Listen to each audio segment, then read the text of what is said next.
who later on got married to another Un homme man. qui s'appelle Clément Chibangu. A man named Clément Chibangu. Mais ils se sont séparés, ça fait 2 ans. But then they got separated 2 years ago. Je commence à prophétiser maintenant. Starting to prophesy La now. parosi va la carte. Yes. Les produits à Seva. Yes. En 2013, In 2013, je te vois dans une église des adventistes. I'm seeing you in a church of Adventists. Un prédicateur est venu. A preacher came. Il a prêché. He preached. Et tu as donné ta vie à Jésus. And you gave your life to Christ. Est-ce que c'est vrai? Is that true? It's true. 1 Corinthiens chapitre 10 versets 31 et 32. 1 Corinthiens chapitre 10 versets 31 et 32. Un deuxième lecteur prendra pour nous Genèse 12 verset 3. Genèse 12 verset 3. Et moi je vais lire pour vous Romains 11 versets 1 à 14 et versets 17 à 36. Et moi je vais finir par la lecture de Romains 11 versets 1 à 14 et 17 à 36. Le premier lecteur prend la Bible et lit avec nous tous. 1 Corinthiens chapitre 10, versets 31 à 32. Je lis au nom de Jésus. Soit donc que vous mangiez, soit donc que vous buviez, soit que vous fassiez quelque autre chose, faites tout pour la gloire de Dieu. Ne soyez en scandale ni aux Grecs. Dis avec moi au grec, plus fort, aux Grecs, plus fort. aux Grecs, Ne soyez ni en scandale au grec, on y va. ni aux Juifs, Dis avec moi aux juifs, ou dis avec moi à Israël. à Israël, Et troisièmement, ni à l'église de Dieu. ni à l'église de Dieu. Vous voyez 3 concepts ici. On parle des Grecs. Quand on parle des Grecs, prophétiquement, on parle des nations. Deuxièmement, quand on parle des Juifs, on parle d'Israël. Et quand on parle de l'église de Dieu, on parle du corps du Christ ou de nous-mêmes. Amen. Genèse 12, verset 3. Genèse 12, verset 3, je lis au nom du Seigneur. Je bénirai ceux qui te béniront, et je maudirai ceux qui te maudiront. Et toutes les familles de la terre seront bénies en toi. Parole de Dieu à Abraham, n'est-ce pas? On peut les lire ensemble, 1, 2, 3, go. Je bénirai ceux qui te béniront, et je maudirai ceux qui te maudiront, et toutes les familles de la terre seront bénies en toi. Amen. On va lire maintenant, je vais lire pour vous Romains 11, versets 1 à 14 et 17 à 36. Romains 11, 1 à 14. En tout cas, elle est assez longue la lecture, mais elle est passionnante. Essayez de comprendre rapidement. Et sans cela, vous n'allez vraiment pas comprendre le message de Dieu pour aujourd'hui. Romains 11, 1 à 14 et 17 à 36. Je vous donne 10 secondes.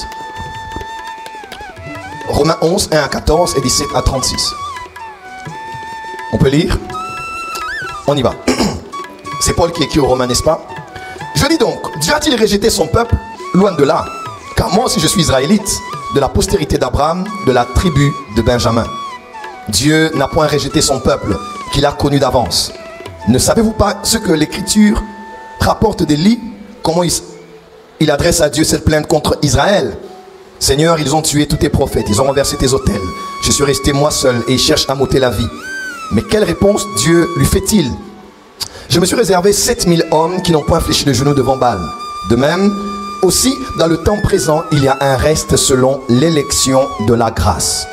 Or, si c'est par la grâce, ce n'est plus par les œuvres. Autrement, la grâce n'est plus une grâce. Et si c'est par les œuvres, ce n'est plus la grâce. Autrement, l'œuvre n'est plus une œuvre. Mais c'est une grâce. Quoi donc? Ce qu'Israël cherche, il ne l'a pas obtenu. Mais l'élection l'a obtenu, tandis que les autres ont été endurcis. Selon qu'il est écrit, Dieu leur a donné un esprit d'assoupissement, des yeux pour ne point voir et des oreilles pour ne point entendre jusqu'à ce jour. Et David dit que leur table soit pour eux un piège, un filet, une occasion de chute et une rétribution. Que leurs yeux soient obscurcis pour ne point voir et tiens leur dos continuellement courbé. Je dis donc, est-ce pour tomber qu'ils ont bronché? Loin de là, mais par leur chute, le salut est devenu accessible aux païens, afin qu'ils fussent excités par la jalousie. Or, si leur chute a été la richesse du monde, quelqu'un est avec moi? Si leur chute a été la richesse du monde et leur amoindrissement la richesse des païens, combien plus en sera-t-il ainsi quand ils se convertiront tous? Je vous le dis à vous païens, en tant que je suis apôtre des païens, je glorifie mon ministère, afin, s'il est possible, d'exciter la jalousie de ceux de ma race. Il parle des Juifs. Et si toi qui étais un olivier sauvage, tu as été hanté à leur place et rendu participant de la racine et de la graisse de l'olivier, ne te glorifie pas aux dépens de ses branches. Si tu te glorifies, sache que ce n'est pas toi qui portes la racine, mais c'est la racine qui te porte. Verset 19. Tu diras donc, les branches ont été retranchées afin que moi je fuisse hanté. Cela est vrai. elles ont été retranchées pour cause d'incrédulité, et toi tu subsistes par la foi. Ne t'abandonne pas à l'orgueil, mais crains. Car si Dieu n'a pas épargné les branches naturelles, il parle d'Israël, n'est-ce pas? Il ne t'épargnera pas non plus. Considère donc la bonté et la sévérité de Dieu. On est au verset 22 pardon. Sévérité envers ceux qui sont tombés, et bonté de Dieu envers toi si tu demeures ferme dans cette bonté, autrement tu seras aussi retranché. De même, s'ils ne persistent pas dans l'incrédulité, ils seront hantés, car Dieu est puissant pour les hanter de nouveau. Ça c'est une autre version. Votre version dit quoi? Pour les greffer, ok? Pour les greffer à nouveau. Verset 24. Si toi tu as été coupé de l'olivier naturel, mens sauvage, et greffé contrairement à ta nature sur l'olivier franc, à plus forte raison, eux seront-ils greffés selon leur nature sur leurs propres oliviers. Car je ne veux pas, frères, que vous ignoriez ce mystère, afin que vous ne vous regardiez point comme sages. C'est qu'une partie d'Israël est tombée dans l'endurcissement jusqu'à ce que la totalité des païens soit entrée. Et ainsi, tout Israël sera sauvé. Dis avec moi, tout Israël. Tout Israël sera sauvé. Sera sauvé. Encore tout Israël. Tout Israël sera sauvé. Sera sauvé. Tout Israël sera. Dis à ton voisin, c'est la Bible. C'est la Bible. Selon qu'il est écrit, le libérateur viendra de Sion et il détournera de Jacob les impiétés. Et ce sera mon alliance avec eux lorsque j'ôterai leurs péchés. En ce qui concerne l'évangile, ils sont ennemis à cause de vous. Mais en ce qui concerne l'élection, il ne faut pas blaguer, ils sont aimés à cause de leur père.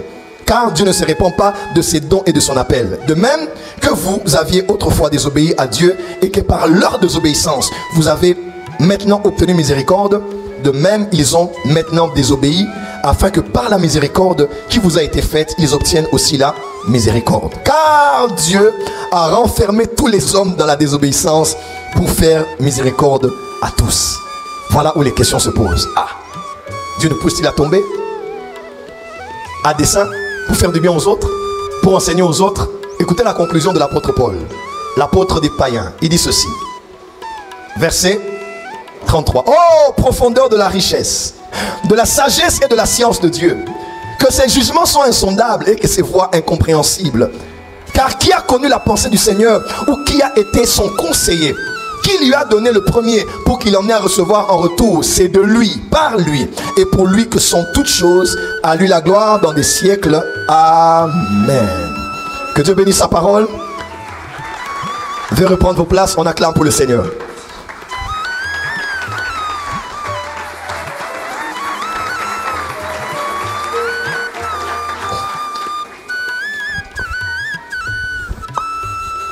La prophétie d'Israël, des nations et de l'Église. Je vais commencer par définir ou peut-être redéfinir ce que veut dire d'abord une prophétie. En premier lieu, vous devez savoir, une prophétie est d'abord une personne. Une personne que l'on appelle un prophète. Dis avec moi, le prophète est une prophétie. Dans Ésaïe 8, verset 18, Ésaïe dit ceci, voici moi et les enfants que l'Éternel m'a donnés, nous sommes des signes et des présages en Israël de la part de l'Éternel des armées, qui habite sur la montagne de Sion. Ésaïe, qui était prophète, sa femme qui était prophétesse, ont mis au monde des fils qu'il a appelés des signes et des présages. Lorsqu'on voyait Ésaïe, on voyait sa femme, on voyait les enfants, ils étaient une prédiction, ils étaient un message, ils étaient porteurs des signes prophétiques. Parce que le prophète en lui-même, il est une prophétie. Ésaïe 12, verset 11, Dieu dit à Ézéchiel, 12, verset 11, il est écrit, dit, je suis pour vous un signe, ce que j'ai fait, c'est ce qui leur sera fait. Ils iront en exil, en captivité. Ce qui était arrivé à Ézéchiel était aussi arrivé à la nation d'Israël, parce que lui était le signe, en d'autres termes, il était la prophétie ambulante que devaient observer et écouter les enfants d'Israël. Ézéchiel 24, verset 27, lorsque sa femme meurt, Dieu dit ceci à Ézéchiel, en ce jour, ta bouche s'ouvrira avec le fouillard et tu parleras et tu ne seras plus muet, tu seras pour eux un signe et ils sauront que je suis l'Éternel. Mes frères et sœurs, le prophète est différent de celui qui prophétise. Un prophète en lui-même, que Christ établit dans le corps du Christ, il est lui-même une prophétie. En d'autres termes, quand vous observez sa vie, son parcours, ses épreuves, ses gloires, quand vous regardez la vie d'un prophète, vous pouvez y soutirer une voix de Dieu. une sagesse de Dieu, une pensée de Dieu et une prophétie pour l'église corps du Christ. Deuxième définition, que veut dire une prophétie? Une prophétie, c'est la manifestation ou l'expression du don de la prophétie. Une personne a un don de prophétie. Lorsque cette personne, par l'esprit, exprime ce don de prophétie, ce qui est exprimé, c'est ce qui veut dire une prophétie. Par action, le verbe, il a prophétisé. Donc la prophétie, c'est avant tout un homme. Deuxièmement, la prophétie, c'est l'expression ou la manifestation du don spirituel de la prophétie. Deuxièmement, troisièmement, que veut dire une prophétie? Une prophétie, c'est le résultat de la sommation du don de langue et du don d'interprétation de langue. En d'autres termes, nous sommes en plein culte en train de prier, et pendant que nous faisons silence après l'adoration, une voix s'élève en train de donner des messages, mais des messages en langue. Papa, des messages sont donnés. On entend des langues et des langues et des langues. Et dès que la personne, excusez-moi, baisse le ton, une autre personne élève la voix en français, en lingala, pour interpréter ce que la personne a eu à donner comme message en langue. Alors le don de langue en action plus le don d'interprétation est égal à la prophétie. Amen. Que veut dire la prophétie? La prophétie, c'est aussi une prédiction. Quand on parle de prophétiser, on a beaucoup plus la connotation d'aller vers le futur. C'est ainsi qu'il y a la différence entre le don de parole de connaissance et le don de prophétie. Beaucoup de gens donnent de parole de connaissance, mais à vrai dire, ils n'ont pas exercé le don de la prophétie. Le don de la prophétie, certes, édifie, exhorte et console, mais la différence avec la parole de connaissance, c'est que la parole de connaissance révèle des faits, des événements, des choses qui sont passées ou présents.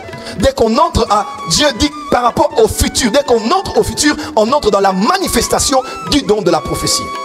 Mais lorsque la parole de connaissance et la prophétie se manifestent, on peut aussi appeler tout cela prophétiser. Amen, amen. C'est ainsi que les prophètes, généralement, nous donnons des paroles de connaissance, nous révélons les choses cachées du passé, du présent. Quelqu'un m'entend? Et des fois nous allons dans le futur, et des fois nous agissons dans le discernement des esprits pour révéler quels sont les esprits auteurs ou acteurs dans l'ombre de ce qui se passe en public. Que veut dire une prophétie?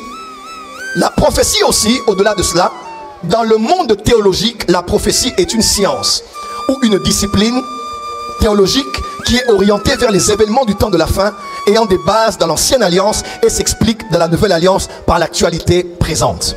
Je répète, la prophétie, c'est aussi une science ou une discipline dans la théologie qui est orientée vers les événements du temps de la fin, ayant des bases dans l'ancienne alliance et s'explique dans la nouvelle alliance, mais actualisée dans le présent. Lorsque vous le verrez surtout dans le milieu des anglophones, quand on dit que c'est un prédicateur de la prophétie, ça ne veut pas dire qu'il est forcément prophète. Il peut ne pas même être dans les 5 ministères. Il n'est ni apôtre, prophète, docteur, pasteur, évangéliste. Mais il s'est spécialisé à étudier les événements du temps de la fin, mais qui ont des images, des préfigurations dans l'ancienne alliance, accomplies dans la nouvelle alliance et qui sont actualisées dans le présent.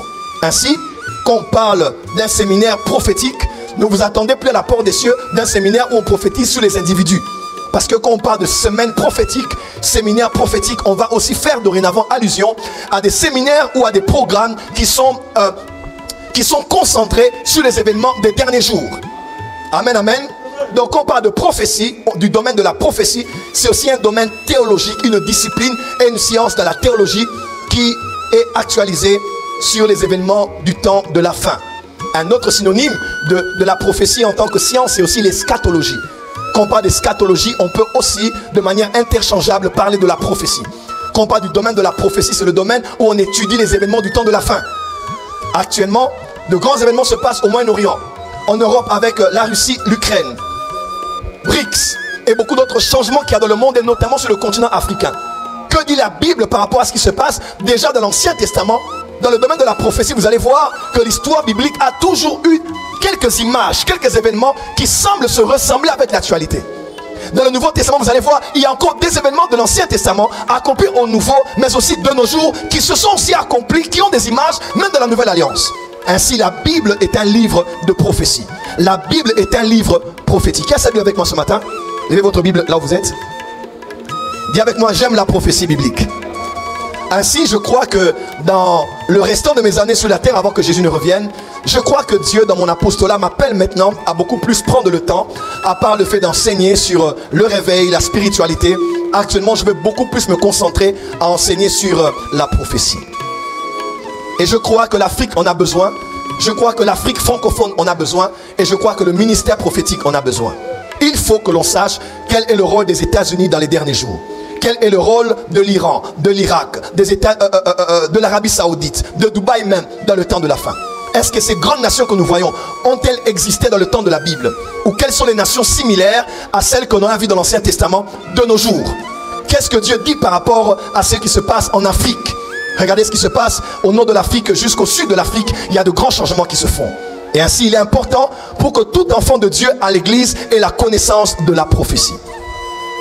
Ainsi, un vrai prophète de Dieu, ou celui qui est appelé au ministère prophétique, doit avoir la capacité de comprendre ces choses. L'apôtre Paul, parlant aux Corinthiens dans son épître pastoral, il dit, c'est vrai que c'est dans un contexte purement pastoral, il dit, vous ne devez pas être une occasion de chute, ni pour les Grecs, ni pour les Juifs, ni pour l'église de Dieu. Mais à vrai dire, que ce soit pour ce concept ou pour un autre, tout vrai prophète doit avoir la maîtrise de la trilogie prophétique. Tout vrai prophète doit savoir qu'est-ce que Dieu dit par rapport aux Grecs, c'est-à-dire aux nations.